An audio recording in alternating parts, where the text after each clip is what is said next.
No, it's chapstick. Chapstick. Read. Or the next chapter. Chapter of, hey, DJ, calm down. Chapter 11 of The Black Woman's Guide to Understanding the Black Man by Dr. Shahrazad Ali. Dr. Shahrazad Ali. We're going to get into chapter 11. No, y'all can come in here and y'all can come sit in here if you want after I finish. So what you going to do? All right. Chapter 11, Teenage Black Males. Teenage Black Males. Let's see what she said. Our Black sons and daughters are integrating socially with white girls more than any other generation of youth we have produced.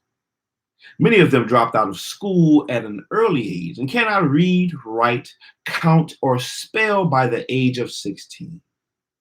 We have allowed television, movies, and clothes to dictate their values to the detriment of our whole nation. They are consumed with sex and lust and are birthing unwanted babies, which they are not prepared to raise. We have failed as parents because we have not told them the truth and have raised them on falsehood and corrupt ideas, which has caused them to disrespect us. Man.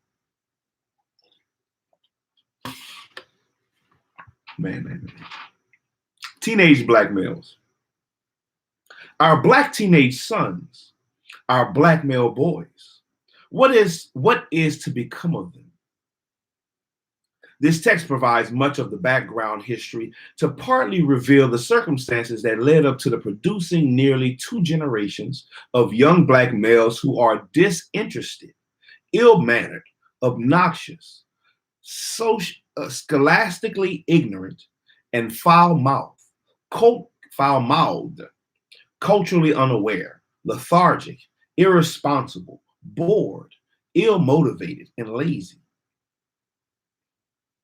They are the perfect example of a reason the Black man ought to insist on resegregation. Fewer Black males graduate from high school or college today than before.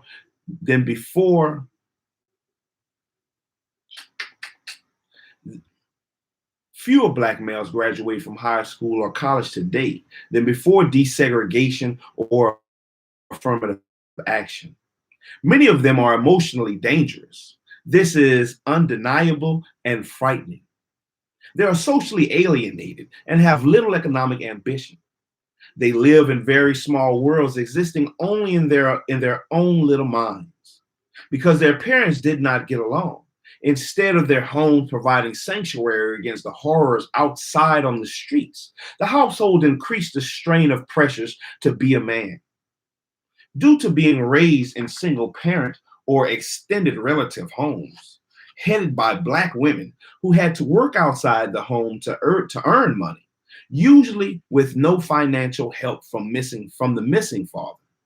They were raised by a color TV set.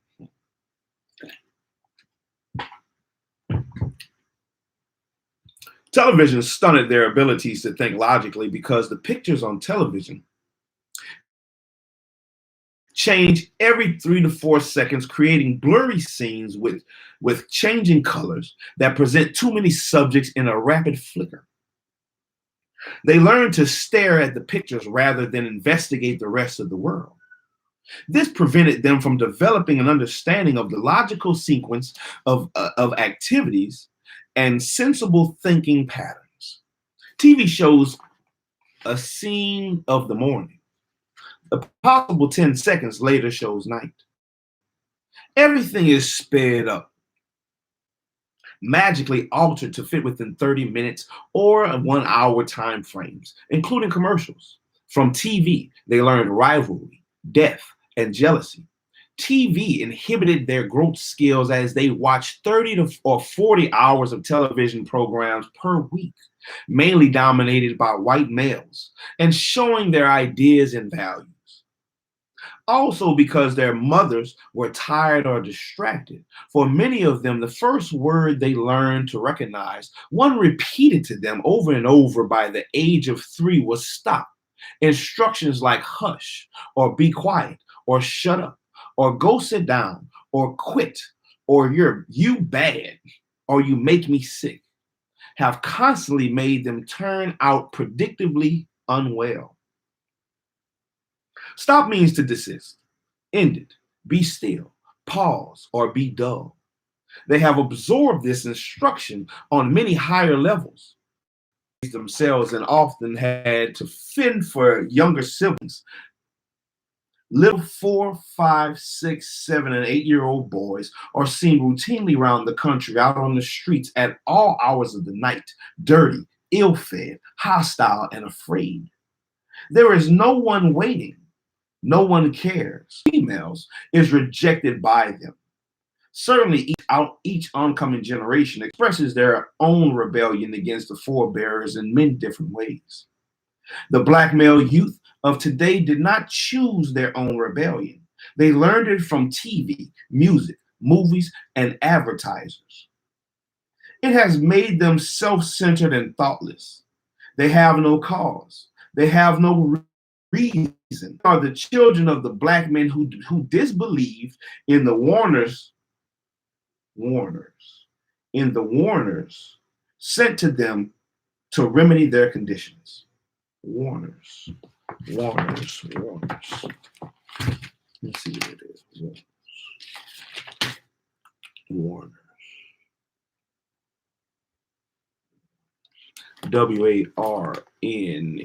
WARNERS. Warners. I'm thinking somebody that warns you. Somebody that warns you. Warners.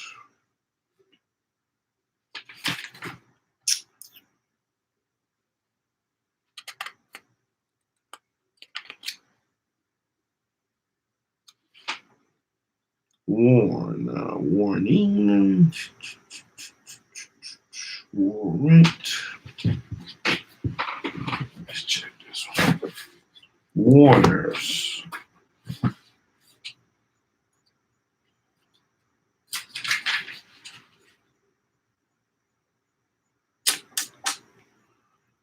Warner. WARNERS. Warner. To give a warning. To give a warning. They are the children of the black men who disbelieved in the warners sent to them to remedy their condition.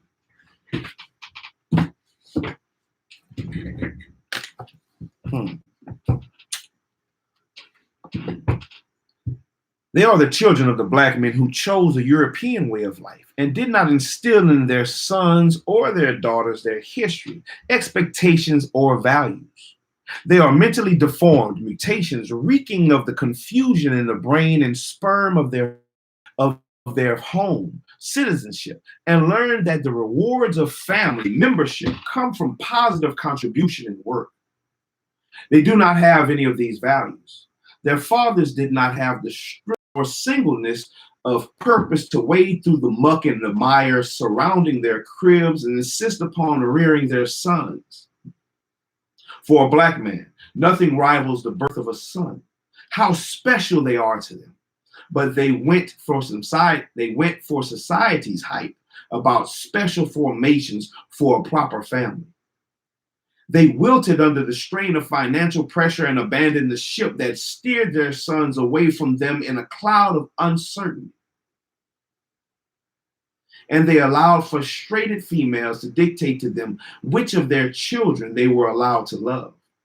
If it were not something they could carry in a bag, they didn't think they had anything to give their sons. They let the government and its charity system take over.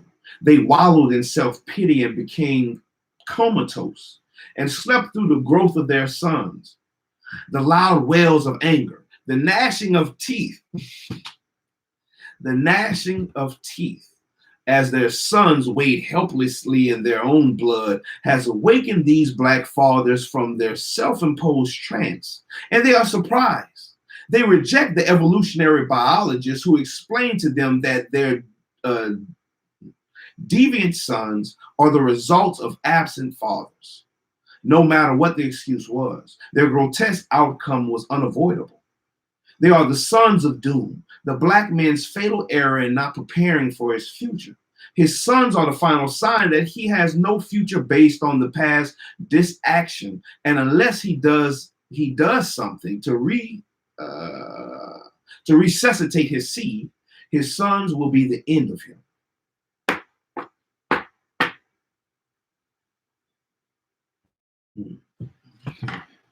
Man.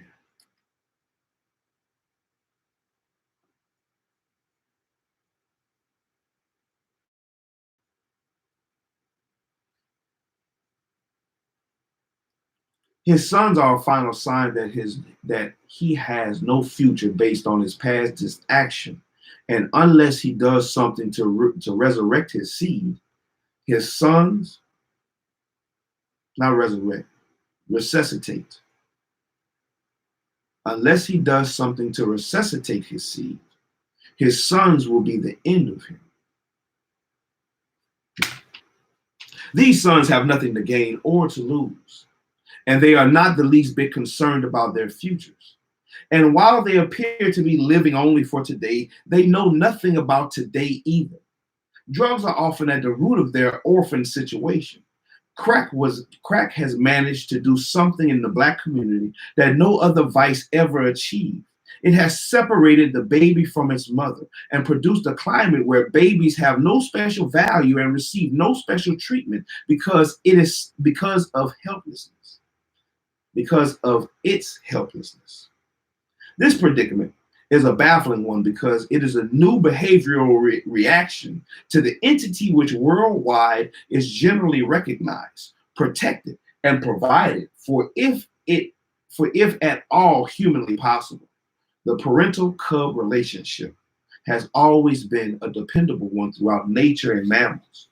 But the mental manipulation produced by a crack cocaine dominant addiction has severed these ties and left black babies to root out food and defend themselves as adults. Let's see how I go. I might be able to make it through this. While many of the cherished few receive abundant love, support, protection, attention, food, clothing, and shelter, these are not the boys who represent the problem. It is the ones who were left out, the ones who make up the majority of our youth, who are now rejected and despised because of their objectionable behavior and attitude. The conditions of our black boys is a result of the condition of the black man. They are different degrees to its lowest expressive form. Scientists claim the human body contains between 6 and 40,000 genes with thousands of codes telling the body how to grow and develop. These codes are passed down from each generation from mother and father. Studies of eugenics conclude that every birth is directly impacted on by what a newborn is fed, the climate, the home environment, the neighborhood, and other psychodynamics. These external factors determine what the newborn's 5 senses will observe and supply stimulation for certain emotional reactions. They also establish memories, habits, and opinions. And opinions. Any hodgepodge mixture of these factors can positively speed up or delay the development of the baby. Any deprivation of what the baby sees, hears, touches, tastes, or smells can cause the baby to be distrustful and confused and possibly hallucinate straight through adult life. So the black man's son does not just look like him physically, but they have inherent and moral characteristics as of his darkest ideas. This coupled with his woman's disobedient, disrespectful, and self-minded sons. The failure of a son to thrive is a serious constant pain, an ache that never goes away like an unhealed sore, an ever-present infection that eats at the core of the heart. And there is no point in the black man trying to disown his seed. Boys are teen fathers, triple the rate of white boys. 230 black boys are teen fathers as compared to 49 white ones in each time frame studied. 230 black boys are teen fathers as compared to 49 white ones in each time frame studied. They are impregnating black girls from age 9 to 16 at an alarming rate. Hey, watch your fingers. Be careful. Watch your fingers, man. Your fingers don't get caught up in there. You gotta be careful. Of course, they are not qualified to be fathers or mentors to a baby, so the cycle continues. They too are now. Hey, watch your fingers, my boy. All right.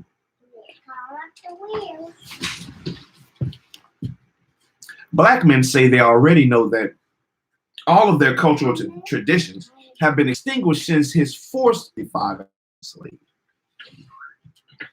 Having this information has been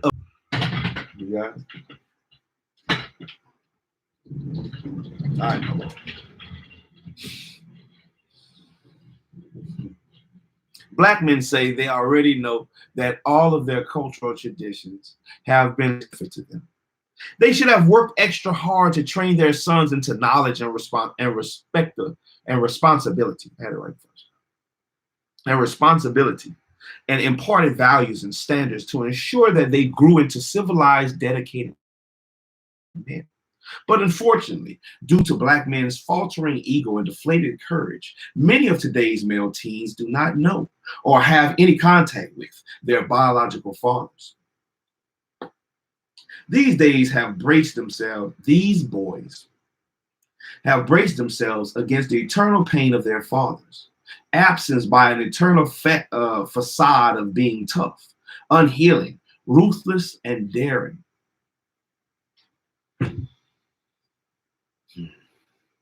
A relationship of truth and respect between generations must exist to make a transference of traditions or values possible.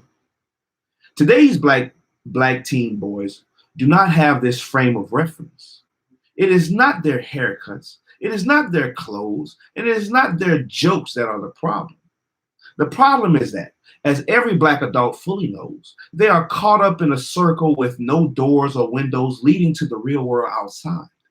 And for most of them, even if they do escape in their present condition, they will be helpless and unneeded because they do not know how to survive. They are trying to protect themselves. They are blind to any pursuit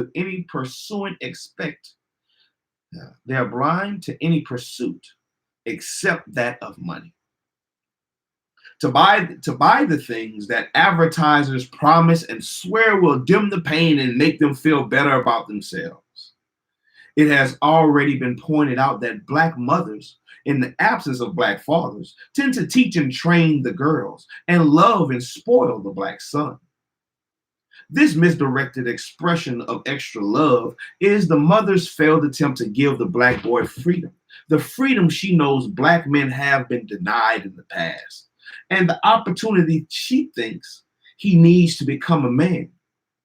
So she replaces the male role model with irresponsible freedom. Freedom to run the streets, forfeit their chores, and learn how to be a man out there. She believes that if unhampered, he will automatically follow his natural instincts and assume the principles of manhood he needs. She erroneously believes that the best place for the black boy to learn to be a man is by using his own wits to survive in the streets of America.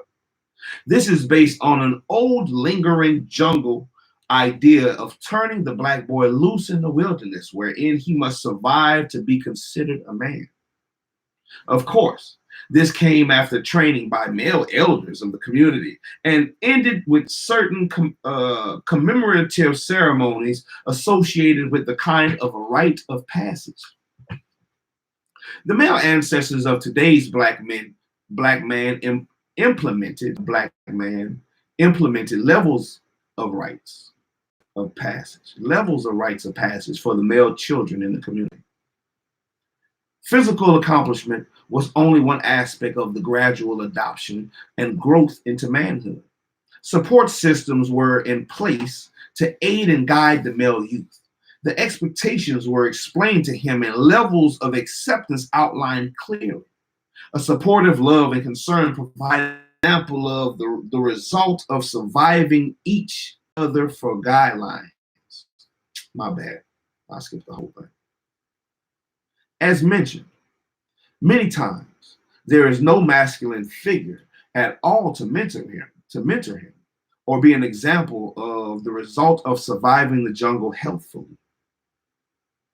See, these boys look to media figures and each other for guidelines and have to sort out if the main achievement is to be careless, unconcerned about other people, uncaring about the impression they make on people they don't know, and to place self-value over all others.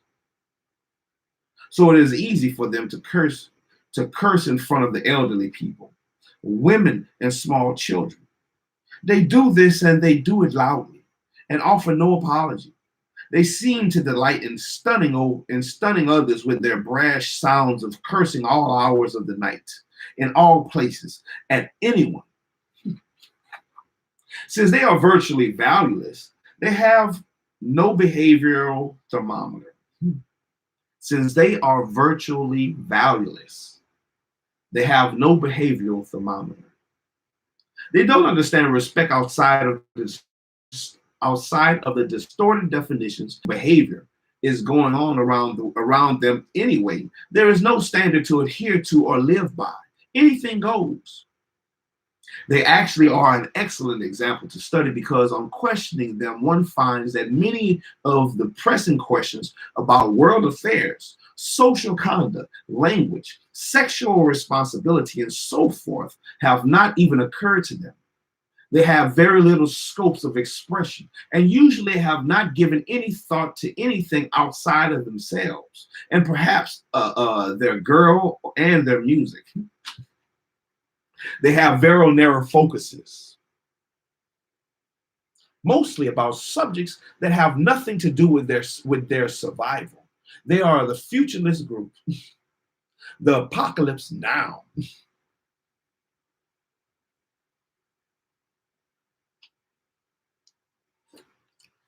And lemonade good. The apocalypse now. Clothes are important to them. Sneakers are important to them. Their haircuts are important to them. Their jewelry is important to them. Their physical image is important to them. And beyond that, they are not concerned with yesterday or tomorrow. They don't like being broke and will work 5 or 6 days a week and spend all their money in a couple of hours just to obtain a certain garment or experience the thrill of spending money any way they choose or to impress a girl. Many travel in packs. And the way they interact with each other demonstrates that their greatest threat is not the police. Quite the contrary, their greatest threat is each other. Their emotions seem to escalate on the weekends when they fight. Stand around waiting on someone else to fight. Try to pick a fight or plan one. Of course, this description does not include all of them.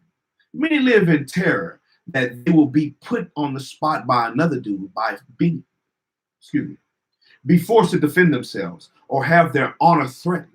Their code of respect is interesting in that we have never seen it reduced to such base terms.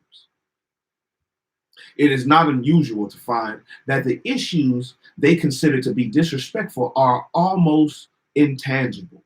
A few examples are: number one, it is considered disrespectful for someone to step on their sneakers, their foot. Number two, to look and stare at them, their clothes, their shoes, their face, or any other part of their anatomy. Number three, for another brother to grit on, look at his girl or female. Number four, to bump into him or any of his property. Number five, to owe him money or property too long. Number six, to get new, act differently to him in front of other people. Number seven, to speak loudly to them in public. Number eight, to make him look bad or show him up in front of his girl. Number nine, to look at him or make a spectacle of him in front of his boys. And cut off everything.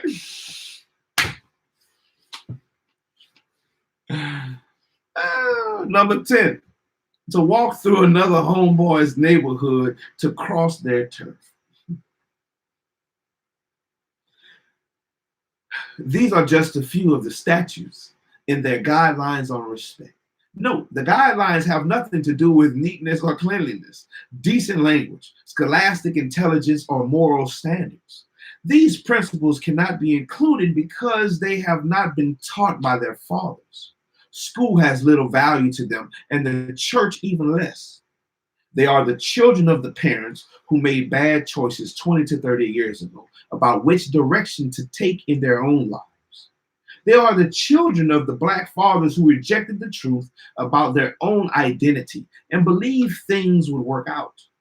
They are the offspring of the Black fathers who weakly went on with their lives and forgot about them, gave them up so they could seek out an easier life filled with work and play, wrongdoings and contraband, short-lived involvements in futile pursuits. They did not even tell their sons that they were Black and must always be proud of that. Back in 1964, a married team of Black sociologists constructed a test system among 5 and 6-year-old Black children by placing a black and a white doll in front of them with instructions to choose the doll they liked the best and desired to own and play with. The majority of the Black children chose the white dolls. This testing resulted in the same northern and southern kindergarten-aged Black children. Yeah, I know about this test. The doll test. This testing resulted in the same northern and southern kindergarten-aged Black children.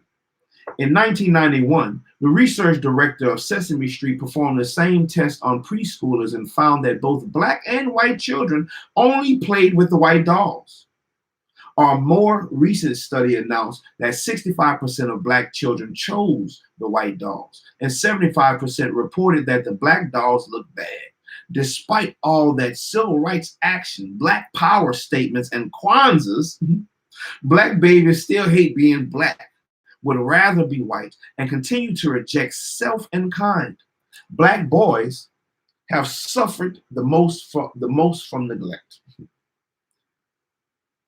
Black boys have suffered the most from neglect.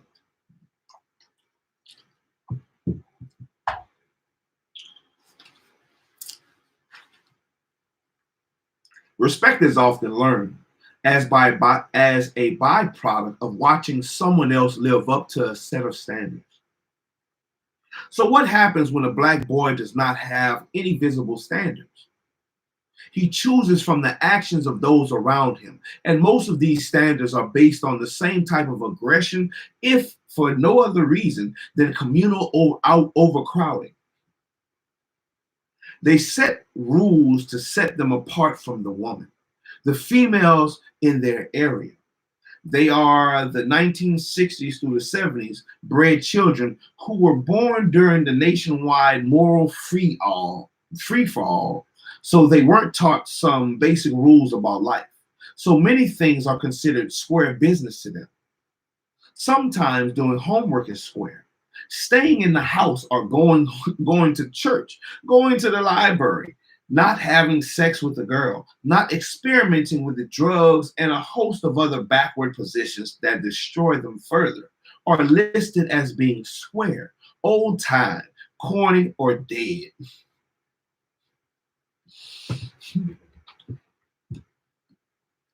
They are bored, so they create their own excitement based on what they know. And what they know has already been described. Some of their fun is warped, masochistic, and sadistic. They are disappointed and angry. There are over 500 million black men incarcerated, are some the over 500,000 black men incarcerated are some of the absent fathers who voluntarily, intentionally gave up their sons and daughters for nothing. The genetic result of an attraction to violence is also manifested in the black man's son. He has the same urge. Many of them are enthralled with weapons, handguns, knives, Uzis, razors, or anything else they can get their hands on. Sometimes they are seen standing around on corners with the guns cocked in their fists, just waiting for a target. They might all stand around talking with the guns in their hands, just to feel the power they think the firearm gives them, the invincibility that weapons allegedly represent. They fill the emergency rooms with bullets in the foot, the legs, the thighs, and the hands.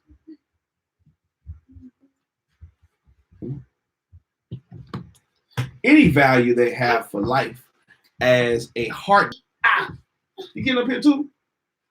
All right. Come on. Get up here. That's it. Okay, hold on. Let's see. So we can read. Yeah, that's the side I'm on. That's the side I'm on. All right. There we go. Right here. Right here. Any value they have for life as a heart-beating, blood-circulating organism is remote. Yes, but we're right here. Look, we're gonna read. We're gonna read. That's what we're doing. We're reading. So you got to be quiet and listen. All right. All right. Yes, sir. That's me. But you have to be quiet and listen. Yeah. Okay, but let's listen.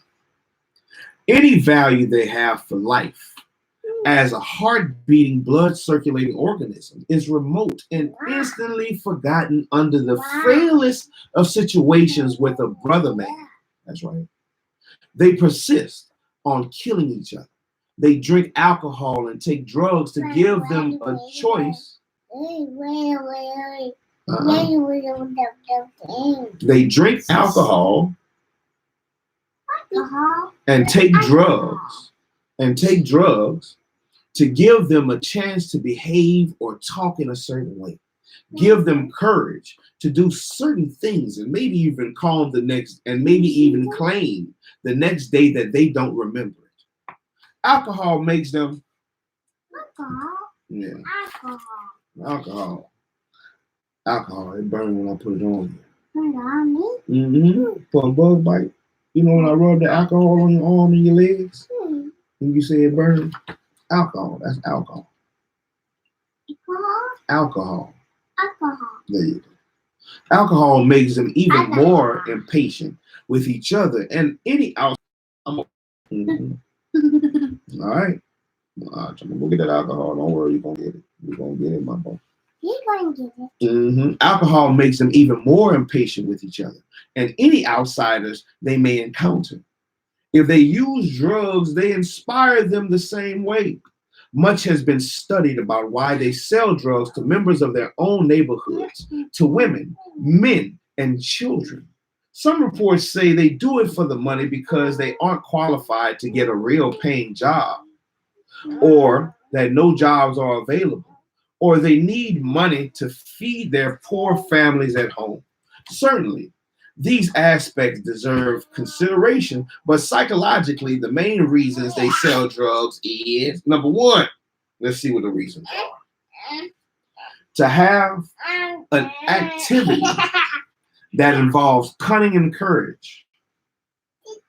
Number two, for the respect and attention it gets them in the hood.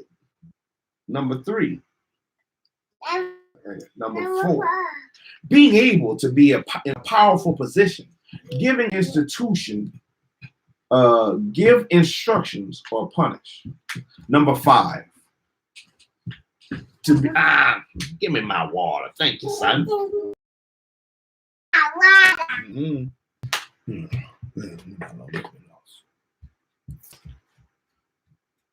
Uncle Peter. Let me see. Let me start. Number one, to have an activity that involves cunning and courage. Number two, for the respect and attention it gets them in the hood. Number three, for the satisfying feeling of being in charge of something. Number four, being able to be in a powerful position, giving instructions or punish. Number five, to be over the people, receive favors. Number six, to belong. Number seven, and of course the material items, and to handle and make large sums of easy money. Number eight, to have a responsibility where he alone is accountable. If a young black boy or teenager has any encounter with the drug culture, they eventually find that it is run by an adult black man, usually many. This is not to say that the white suppliers of drugs do not exist, but the black youth never sees him. What he sees is his replica of is to be cold-hearted, have a to hell with conscience. They disconnect even further with themselves and with their black sisters and brothers. The disconnection from blackhood started as a small child from watching too much television, too many violent movies, and fatherly deprivation. They were in the company of women too much, and the men they did come in contact with appeared weak or punks, as compared with the examples of manliness they saw on TV. They've been under pressure all their lives, constantly being put in positions to prove their stamina. Physical challenges took the place of value learning, and they practiced vandalism and lying, playing hooky and gambling. In school and in their neighborhood, another rite of passage is to get in a fight and win. Oh, yeah, it was. Win or lose, they must demonstrate that he is not afraid to fist it out in front of all the people he values. In school, the same thing may have to occur on or near the playground. Meet me by the playground. After school, it's me and you.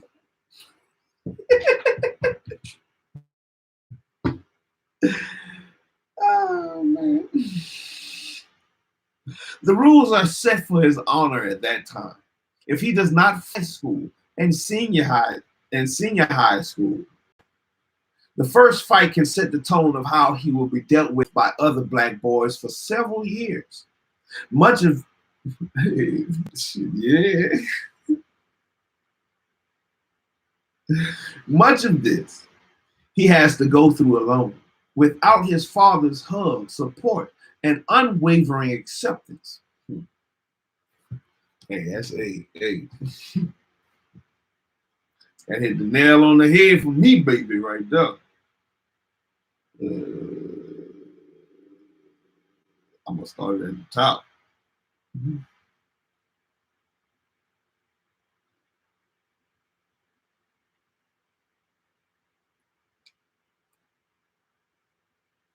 Much of this he has to go through alone, without his father's hug, support, and unwavering acceptance.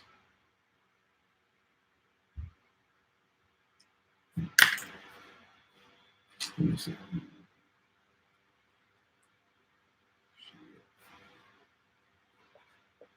I'm gonna go back to the top of that paragraph. Not afraid to fist it out in front of all the people he values. In school, the same thing may have to occur on or near the playground. The rules are set for his honor at that time. If he does not fight, he may be labeled as a punk or a sissy. If he cries, he earns the same title. And it can follow him all the way through elementary, high school, and senior high school. The first fight can set the tone of how he will be dealt with by other black boys for several years.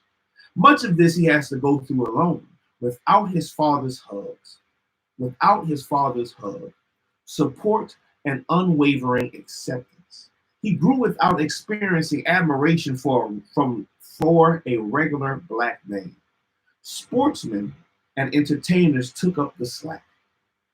Many summers are spent perfecting the skill of riding a bike at great speed or doing tricks on it, learning to play sports, run great distances, approach girls, curse, match colors for wardrobe, shoot dice, swim, and defy authority are the activities he participates in, and which often accelerate in later years if no organized, planned, or self-benefiting program shows up.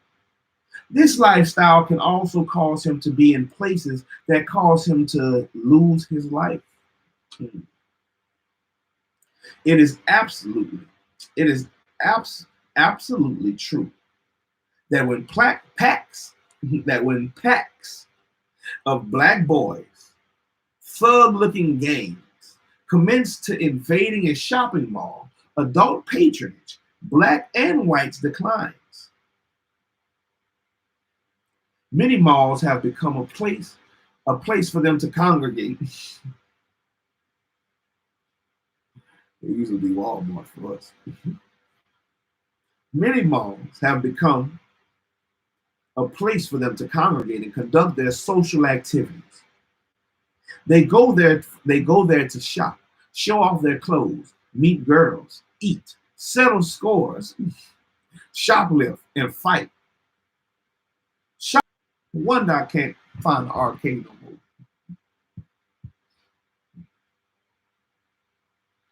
They go there to shop, show off new clothes, meet girls, eat, settle scores, shoplift, and fight. Shopping mall planners now know that if the mall is anywhere in the proximity of black teens, they will not put an arcade in it. The same goes for skating rinks and multiple movie theaters. If they congregate, have to touch elbows, or confront each other in passing, they may fight. Purchasing in shopping malls is expensive because of the high cost of rental for every square foot utilized by shop owners, but black teens go there because of the colors, sounds, activities, crowds, and excitement. Most of their enjoyment is visible, only eyesight required. Other than shopping malls, they frequent amusement parks and movies. Unfortunately, they have few other nice, brilliantly lit places to go to socialize. They make their dates there, exchange phone numbers, eat, are loud, unruly, and boisterous. They are easily wild and take up more space than they spend money. Their presence, whether threatening or innocent, some do not, but seemingly they often have amazing sums of money to spend on entertainment and related activities. They keep many shop owners happy because if they like a particular item and several of them purchase it, it may possibly become a fad at their school. If and when this happens, shop owners stand to make a great deal of money servicing the teen buyers of several high schools representing thousands of students who all desire to own and wear the in item. For this reason, they are probably tolerated in the way that they are. It is a very natural act to them to buy everything they own from white or Korean-owned store establishments. It's a very natural act. They just want it. And it doesn't matter where it comes from. Sound familiar? The word rap is derived from the word rapper, to be in agreement with, and from the Irish language, where rap means particularly worthless, means practically worthless, their rap music is like a new foreign language, a form of communication that only they understand. It has a different cadence. It speeds up and thunders and crackles. Rap music is consistent with their impatience and lack of training and creativity. They make up banging and clanging words to match the soulful tunes of their fathers. They are poets in the rawest sense of rhyme. While the sounds like gobbledygook to while it sounds like gobbledygook to adults, gobbledygook.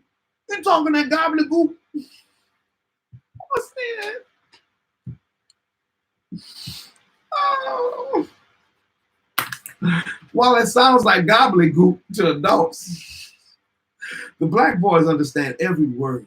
And while most of them can't recite their names, address, zip code, date of birth, and social security number in rapid succession, they can talk the words to the most confusing beat of the rap record. The topics of their rap music range from comedy to violence to abrasive references to sex. Their use of previously considered filthy language is compatible with their untrained and untaught brains. It is a part of their rebellion and their acceptance of vulgarity, and their acceptance of vulgarity is a way to communicate and get attention.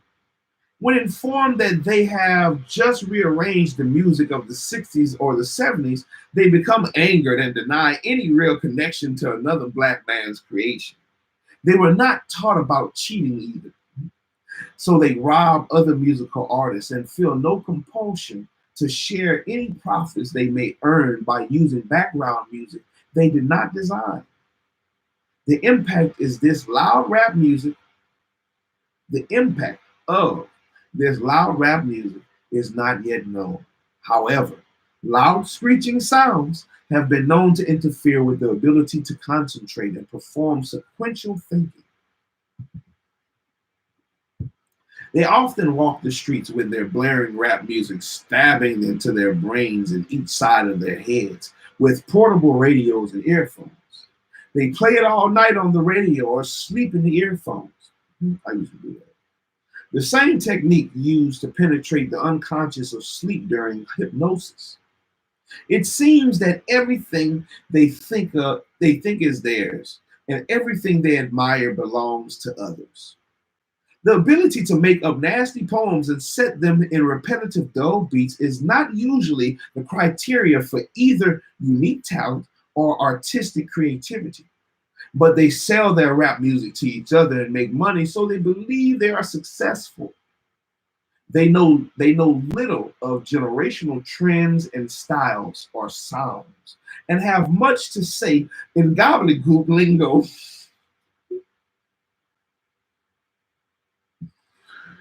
They have much to say in gobbledygook lingo.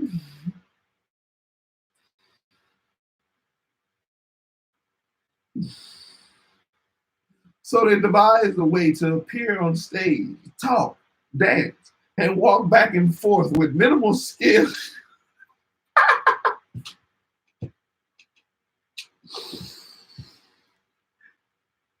Oh man.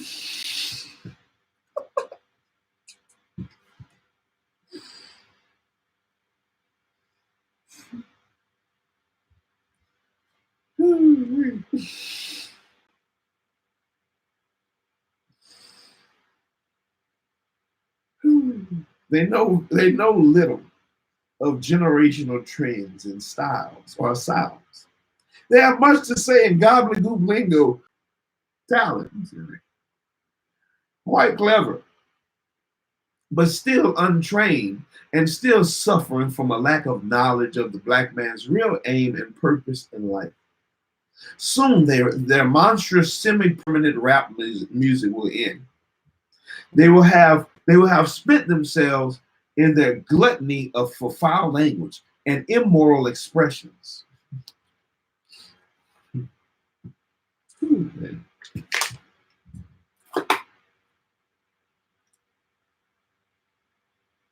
they will have spent themselves in their gluttony for foul language and immoral expressions. And their heads will be consumed with the predictable indigestion of a diet of useless filth and imaginary heroes. They will continue their descent and proceed to turn on themselves. Their kind of disregard for civilized standards and regulatory education can't help but increase their appetite to feed on each other. Their mother, despite all her crying, praying, cursing, and threatening, has no value to them because she does not understand. While she grieves, while she grieves over her futile attempts to keep him in school, to keep him in church, and gobbledygook, gobbledygook. Their mother, despite all their crying, praying, cursing, and threatening, has no value to them because she does not understand. While she grieves over her futile attempts to keep him in school, to keep him in church, and keep him off the streets, he is manifest proof that her system does not work. He was unable to be molded by outside institutions. He needed and still needs a father.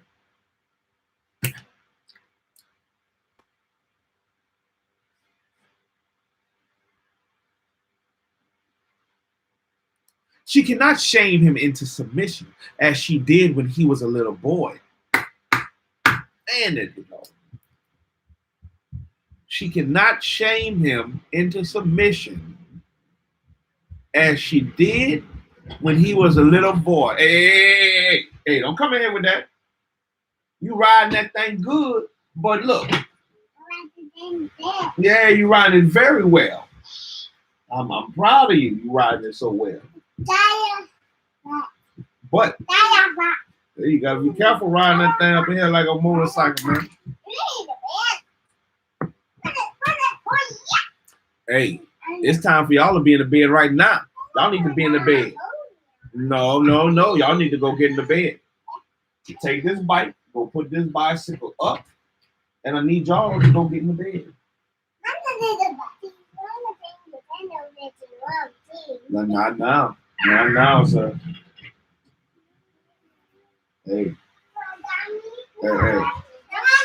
Yeah, I'm gonna wash the dishes. Don't worry, I'm gonna wash the dishes when I'm done. You just do what I asked you to do, or what I told you to do, which was what? Go get in the bed. You and your brother.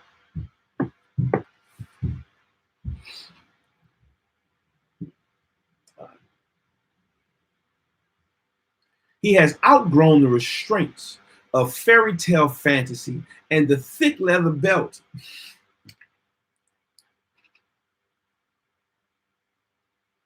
He has outgrown the restraints of fairy tale fantasy and the thick leather belt. Slow, funny. He is wild with confusion and dissatisfaction, and he is the only remaining example of the black man's life on earth, while unqualified to go into the new world, and he is the best that the black man could make. While unqualified to go into the new world, he is the best that the black man can make. And he is untamed in it. And if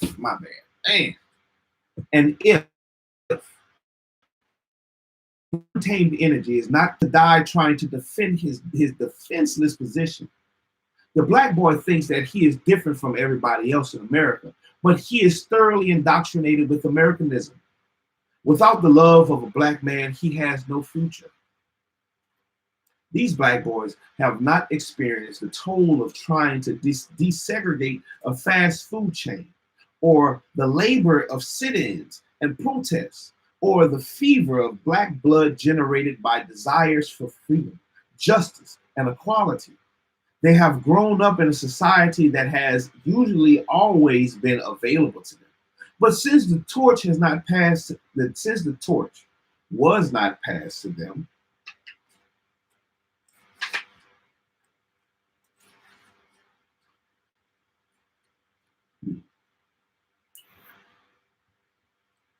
But since the torch was not passed to them by their fathers to inspire them to continue working for better education, economic empowerment, and government representation, they are not aware of or interested in working for any black cause. They intermingle and date white teenage girls with the greatest of ease. Interestingly enough, while their fathers demonstrate a tendency verifiable by statistics to abandon or dislike the decorum of their mothers, these black boys have enacted a similar attitude towards the black girls in their peer groups and are attracted to white females in large numbers. It appears to be a fad of sorts and something to be proud of. Their fathers never explained to them about how to handle and recover from white fever. White fever is a period in the black man's life when he experiences an overwhelming attraction or curiosity of the white woman. If not guided through this natural stage of masculine development, many of them become so intrigued with possessing white flesh that they imagine themselves to be in love with the white female and are willing to tackle all and any obstacle in order to be with or marry her. Black men say the white woman is quite appealing due to her lesser hostile attitude they say she emits from black women. Excuse me. Black men say the white woman is quite appealing due to her lesser hostile attitude they say emits from black women. The attacks, they appear that have berated him and is quicker to defend him, trying to help him express himself, and is unaware of his horrid track record in relationships with the sisters. Be this real or imagined, black men and black boys report that there is a distinct difference between white and black women. They prefer the white.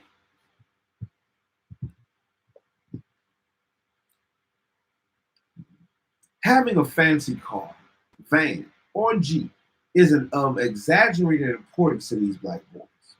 The black girls are very selective about what he must have to get her attention and entertain her. The boys go to any extreme to make their car the most unique or the fastest vehicle on the street. A great deal of money and time is spent installing an eardrum bursting sound system so that they can draw attention to themselves while driving down the street. This trend has earned the police department and city governments a new income because traffic fines for playing excessively loud music on public roadways, anything to get extra attention. Mobs of them travel around robbing other youths of their fancy, stylish clothes and accessories. Gold earrings and neck chains, name brand sneakers, Porsche and Alpine sunglasses, leather trenches, or jackets are the bounty. The bounty. Like pirates.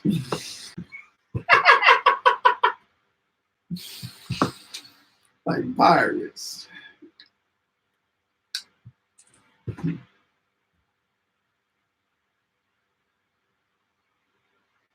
Mobs of them travel around, robbing other youths of their fancy, stylish clothes and accessories.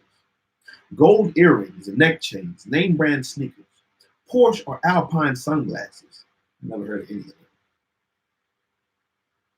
Leather trenches or jackets are their bounty. Many teenagers have been robbed at gunpoint, shot, mugged, beaten, or stabbed by other usually black boys trying to forcefully take their designer property.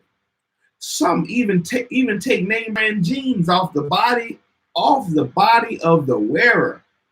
Give it up. Give it up. These crimes take place near schools and subways and at bus stops or on any street. Some of them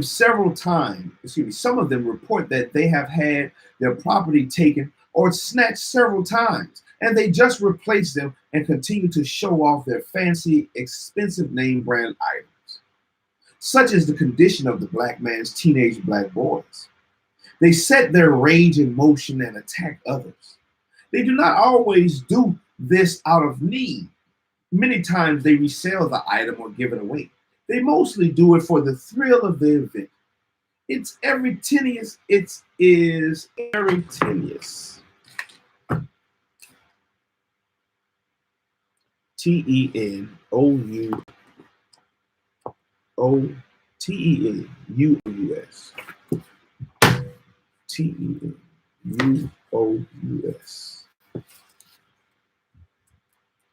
Tenous.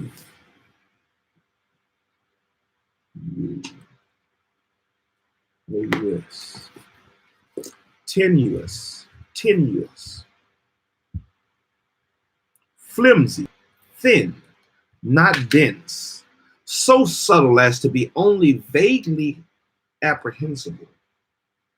It is very tenuous to get their attention away from this kind of negative behavior. It is very flimsy to get their attention. It is very non-dense. It is very so subtle as to be only vaguely apprehensible to get their attention away from this kind of negative behavior. It is very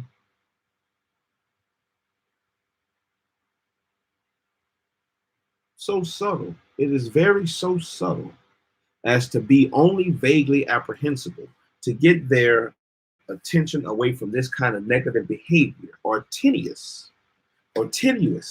It is very tenuous to get their attention away from this kind of negative behavior. There are so many layers of cultural confusion, of social deprivation to wade through before reaching the core of their being. They have become so formidable that few black men choose to enter their domain. They do not all belong to any organized gang as such. They sometimes travel in packs of 3 or 4, but many are extremely violent and dangerous. They turn a deaf ear to announcements about their endangerment. Having no future does not frighten or intimidate them because their brains are vacant. And according to them, they have no past either. They are in a pitiful state, and they should not be to blame for it. They are the result of the black man's error. The adult black men, their fathers, must bear the blame and the shame of what they have been, or what they have made, and what they allowed others to make when he deserted his own seed.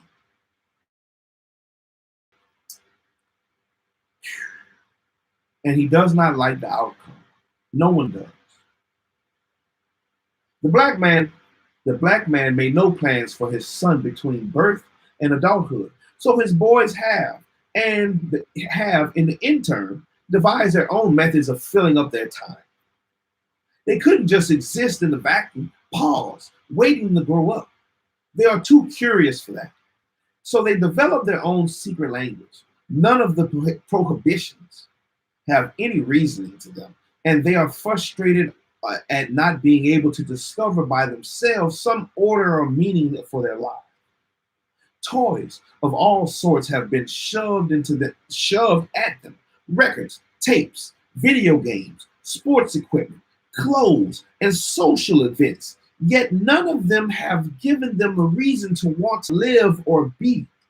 Social culture has changed so rapidly that they never understood how to judge which changes were best for them based on black male standards, because they are not aware of any standards.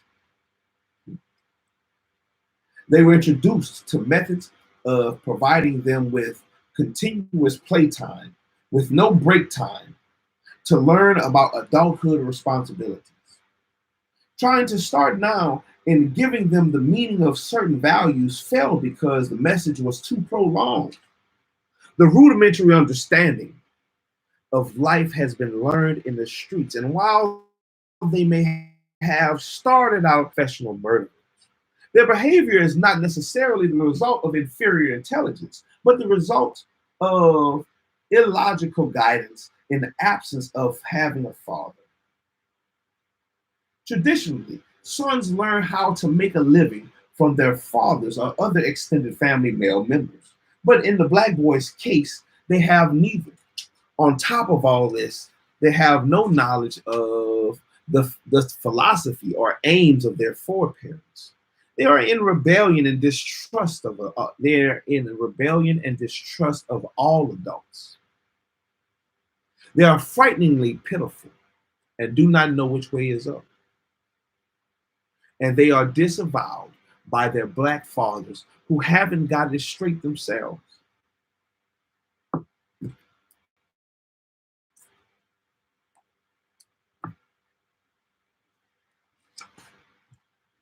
Yeah, this whole part.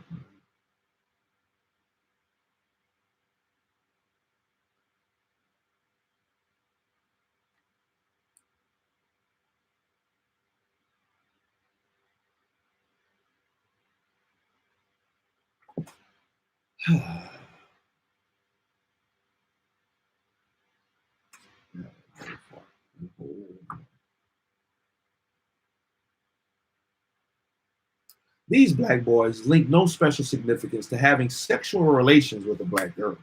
They report that sometimes they are able to achieve this after knowing the girl for only a few hours in some cases. They are not overly sexed. They crave the gratification of soul attention. They have a high, nearly constant need for reaffirmation and heroism, whether real or imagined. And the sexual outlet provides them with fleeting glimpses of both physical pleasure and mental satisfaction of interacting with another human being in unity of purpose and acceptance. They have no real robots or training in commitment. Excuse me, robots. Not bad, I'm sorry. They have no real roots. Big difference. Big difference. They have no real roots or training in commitment. So sexual validation is not enough to charm them permanently. They have no real roots or training in commitment. So sexual validation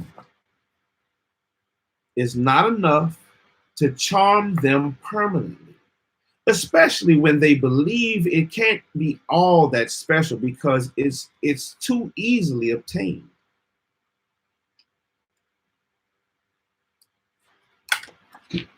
Another way the black boy makes a weak effort to express his understanding and unity with other black boys is to make up very elaborate synchronized motions to use with each other when shaking hands. I see it in my mind. Oh boy. They have hand moves, finger signs, and certain kinds of grips that often vary from coast to coast among black men. They slap each other's palms, give the high five sign, sometimes hug, and in sports, slap each other on the behind. Communication of the sequence of the hand and elbow motion spread quickly in the African American male population, just as their dance steps do. The younger ones spend a lot of time getting their dance moves just right. They practice day and night so that when they get on the dance floor, they can move so smoothly that their routine looks impromptu and effortless.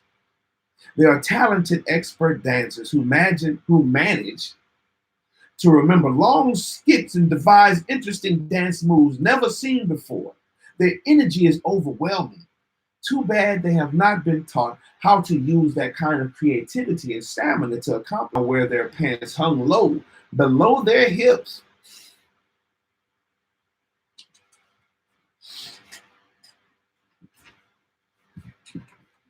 Man, man.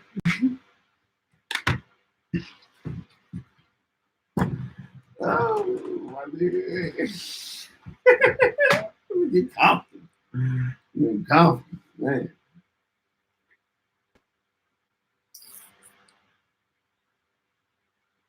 The younger ones spend a lot of time getting their dance moves just right. They practice day and night so that when they get on the dance floor, they can move so smoothly that their routine looks impromptu, and effortless. They are talented expert dancers who manage to remember long skits and devise interesting dance moves never seen before. Their energy is overwhelming. Too bad they have not been taught how to use that kind of creativity and stamina to accomplish more long-lasting, durable goals. Black male teenagers now wear their pants hung low below their hips, kind of like the hip huggers,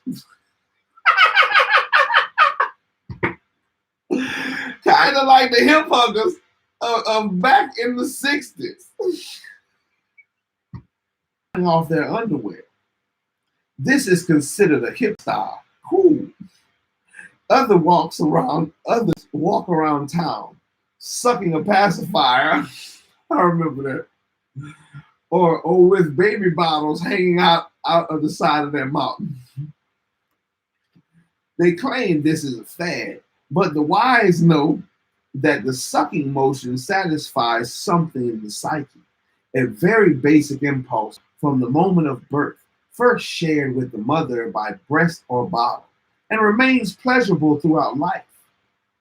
Could be these black boys are trying to express something they missed. Black boys express themselves loudly in public places, offering them the invisibility of a crowd. Why aren't you in the bed, son? What? How can I help you? Well, I know how you can help me. You can help me by going get in the bed because you're not trying to sit up and listen.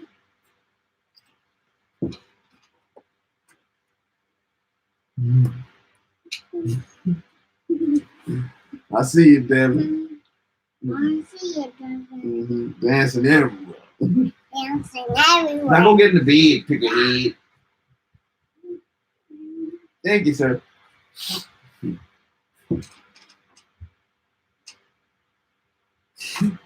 Yeah. Sipping on that scissor.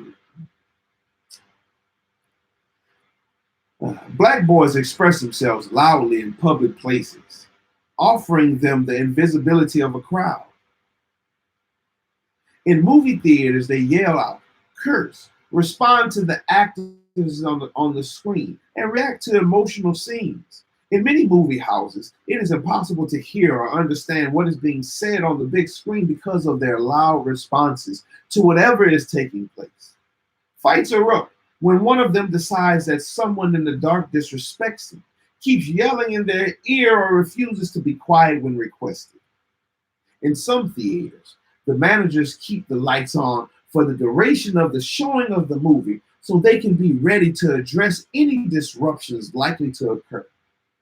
This kind of behavior in movie theaters drives other blacks further and further away from urban areas into suburb shopping mall theaters to escape the yelling and cursing going on at local venues. The so-called homeboys can make a night out at the movies pure hell just going in and getting back into one's car. Depending on the subject of the movie, many will mill around outside the theater until something jumps off. A fight, a shoving match, and maybe a shooting. They are quick to choose up sides on negative encounters. They set a poor example for the smaller children who view them as he needs a pattern which demonstrates repetition that ends in success. He needs to see the adult the black men are conscious and who are trying to make a difference by becoming educated in conventional methods.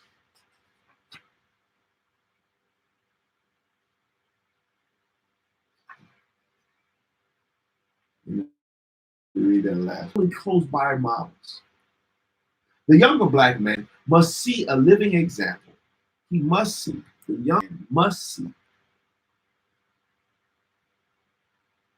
a living example of what he must do, and he must see the results of legitimate efforts.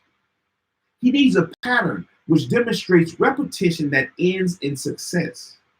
He needs to see adult black men around him doing things that count. He must be touched, embraced, and be able to depend on receiving attention from his elders. The young black men who are conscious and who are trying to make a difference by becoming educated, speaking out against wrong, not joining gangs or practicing juvenile crimes, are few in number and are themselves detached from the hardcore teen black male who appears to be unreachable by all conventional methods. Okay, that was chapter 11. That was chapter 11. Chapter 11 of The Black Woman's Guide to Understanding the Black Man by Shahrazad Ali. Shahrazad Ali.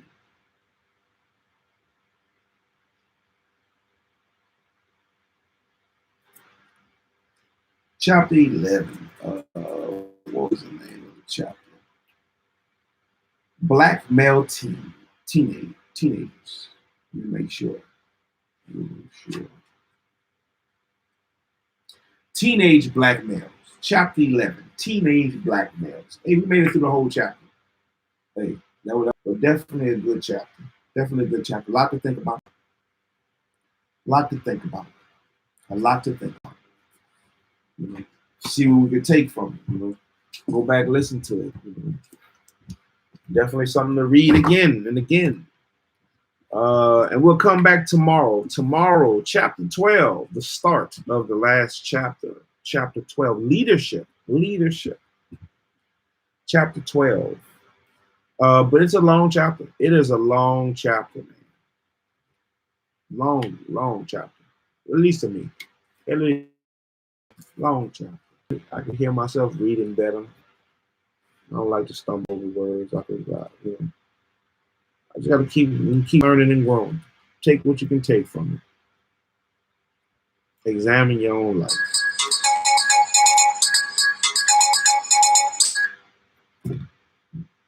But that's what it is, man. Shalom. Reading with Shiloh. I hope y'all enjoyed it. Chapter 11 of The Black Man's Guide to Understanding The Black Woman's Guide to Understanding the Black Man by Shahrazad Ali. Black teenage males. That was a black teenage males. Hey, shalom, everybody, man. Hey, leave a comment. Let me know if there's a book that you might want to hear read. Something you know might be of use. Might be of some use. Let me know. And we'll see if we can get it read. So, shalom.